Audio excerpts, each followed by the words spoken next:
Hey everyone, have you ever wondered, you're tired with formal employment, or you have just retired, or you have not been lucky with getting jobs, so you've decided to start a business. Have you ever known why businesses fail? I want you to give me 10 of your minutes so that I tell you why, or I give you the signs that that shows you why or wow or when a business is failing. My name is Jobiese Richard, CPA. I'm a financial consultant and I'm practicing auditor. So reason number one, why businesses are failing. One, or why business is going to fail. Employing relatives and friends or acquaintances. You've only employed your friends and relatives. I'm telling you for a fact. These people will, number one, be very familiar with you. That's number one. So in other words, you won't fire them. You can't arrest them. You will not pardon the excuses. So what happens?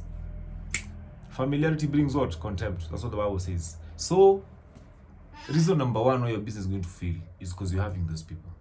Reason number two, you're withdrawing money from your business to meet personal issues and not paying it back. You wake up in the morning and somebody tells you, hey, Maze, we are feeling hungry at home. You're getting money from the business you're sending home. Hey, I need to go for some vacation. You're just getting money. And mark you, you're getting money from stock. So that's reason number two that shows you that the business is going to do it is going to fail. Number three, you're not keeping records. You're not doing bookkeeping. You know, when you sell, you need to write sales. This is what I've sold.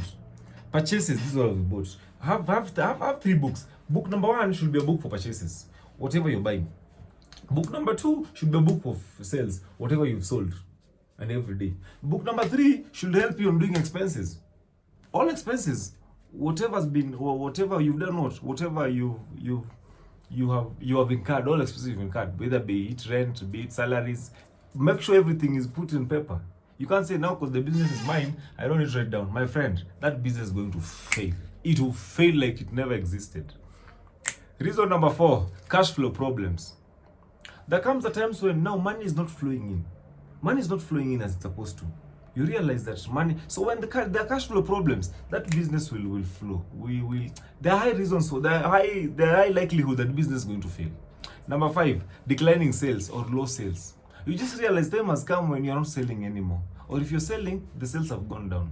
So that's another reason why you should do what? And you need to know why sales are going down. It can either be number 1, you're having substandard products. Number 2, your things are very expensive in the market. Number 4, you have not adapted to change. You understand? Number 6, high employee turnover. This is not just any employee. These are quality employees. You know that there comes a time when you have quality employees and then they're now leaving. That's the reason why that is a likelihood that your business is failing. It will fail. It will hit down. It will hit rock bottom. So make sure you're having quality employees. So if you're having turnover, it's fine. You know, employees are not there to be with you forever because even our parents leave.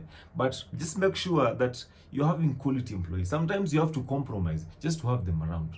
Because at the end of the day, they're delivering. Reason number 7, cash deficit. Cash deficit means you don't have money to operate with now in the present. You need to buy stock. You can't buy because you have deficit. So that is a very likely reason why, or a likely cause that this business is gonna fail, or it's failing. Next is management wrangles or poor management. You want to make decisions and somebody says yes, another person says no, somebody says we need to do this, and the other person there is resisting change. Somebody this side is trying to agonize everything you're doing. The other person are trying to resist. My friend, it's crazy. That thing is gonna do what? It's gonna fail. You're giving decisions and those guys are fighting. They want to outshine each other, my friend.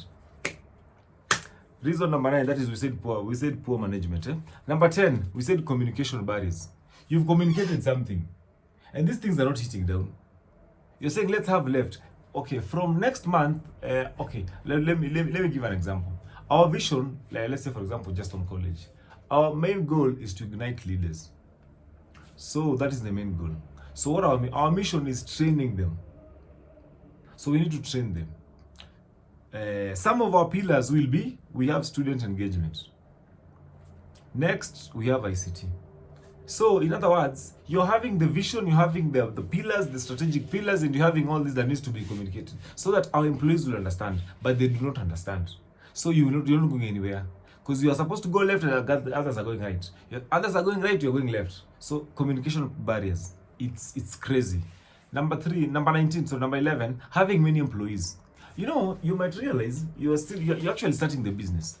And starting the business means you need a cleaner. You need somebody to prepare for you coffee sometimes. You need maybe lunch. You need a receptionist. So this company is having 4 people doing the same. A very small company, just as an SME, starting. We have another company that all these roles of 4 people are done by one person. The person comes very early in the morning, they clean the place. After cleaning the place, they sit down. When it reaches 10, when you're also in your main office, they can prepare the coffee, give you the coffee. So you'll realize that this company B, is likely to succeed than company A. Because in company A, the expenses are so high. Because you're having 4 people. These are 4 heads. And these 4 heads, you need to realize that they need to be salaries. They need to be crowding. There'll be a lot of crowding. There'll just be a lot of, I don't know how to call it nonsense, but there'll be a lot of confusion in the office. Number 12, there's no passion. You're waking up at 10. You're not, when the company is yours, or the business is yours, you need to be there by 6. Wake up very early in the morning. If it's marketing, go do marketing. If it's cleaning, clean the place. Talk to people well. So if there's passion, this thing won't fail. But if there's no passion, I can assure you, this thing is gonna fail. Big time. Big time. Number 13, there's too much overheads. There's so many, overheads, Overheads these are expenses that are not directly related or proportionate to the expenses. Like in other words, I might be selling clothes of 10,000. I don't know if I'm trying to use a language that somebody will understand. I'm paying rent of 10,000 shillings. But in this particular month, I sold clothes. I'm in the clothesline business. So I sold clothes for 5,000. Or the other month, I sold clothes for 20,000. So rent is an overhead cost because it is not directly attributed to what I'm selling. So that is one. We might have electricity. We might have this water, the utilities. So when you have so many overhead costs, we also have something like salaries. Those are overhead. Because what happens is these things are not directly attributed to what I'm selling. If let's say for example I'm selling clothes and I decide to tell my employees that from the clothes, I am not going to pay your basic salary. I'm going to pay you on commission. So that will give me less problems. The other one will give me a lot of problems. So make sure you have less overhead costs. Make sure that all your costs, all your expenses are direct expenses. Do you understand? Number 14, failing to adapt to market change. Thank you. Currently, people are doing, okay, let's look at IT. 10 years ago, we were doing computer packages. 523 packages. There's Word, Excel, and Access. Now, people are doing Microsoft Teams, like at Justin College, there's Microsoft Teams, there's Zoom, there's internet. So you have to adopt. You have to look at what do people want? What do people need now? People want to understand Zoom. So you can't be treating people, you cannot fail to incorporate Zoom or Teams, Microsoft Teams, in whatever you're training. So failing to adapt to market change, then you'll be out. You will be out like you never came. Look at examples like Nokia. Nokia was a brand, but where are they now? Where are they now?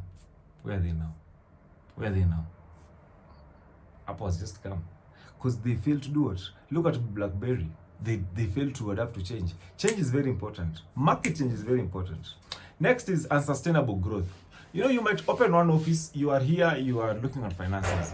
And then you wake up in the morning and you feel like now you have the muscles to do 10 offices. So you do many offices. My friend, growth is good and growth is also bad. Because sometimes growth is not sustainable. Because rent has to be paid left. You have to have your controls at right. So make sure that when you're growing, make sure your growth is organic. Grow slowly. You're having 10 people, take 2 people, take them to the other branch. Continue growing, take 3 people, take to another branch. But don't just wake up in the morning and you're opening another branch and you're putting people there. Because at the end of the day, you need guys you can trust, guys that are reliable. Number 16, business plan problems. Solid and realistic problems. You have a business plan. You don't know what you need to have in the next 1 year. You don't know where you need to be in the next 2 months. You don't know you don't know your market.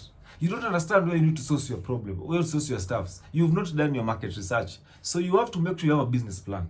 So if you don't have a business plan, you might fail.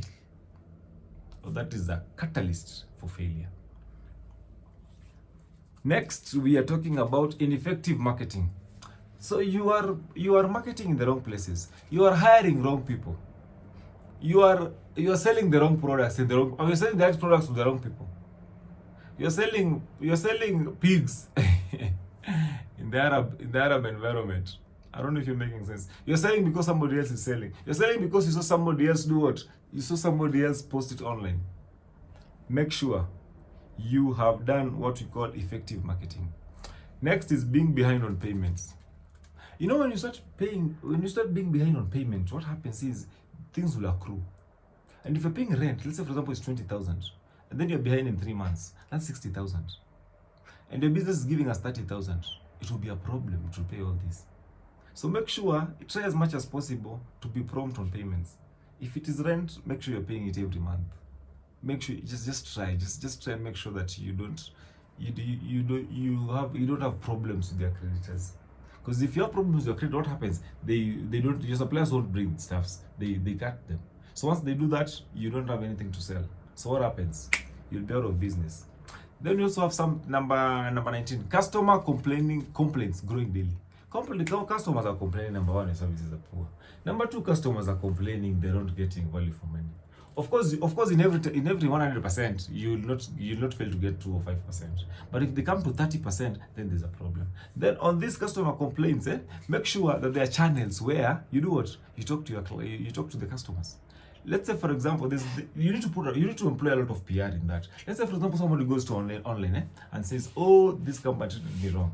Just tell them, "Thank you so much for bringing this complaint. One of our staff is going to work with you and going to solve this amicably." You know, you have neutralized the situation. Last but not least, getting into a business that you are not familiar with. That is another problem. My friend, you are getting into a business that you do not understand.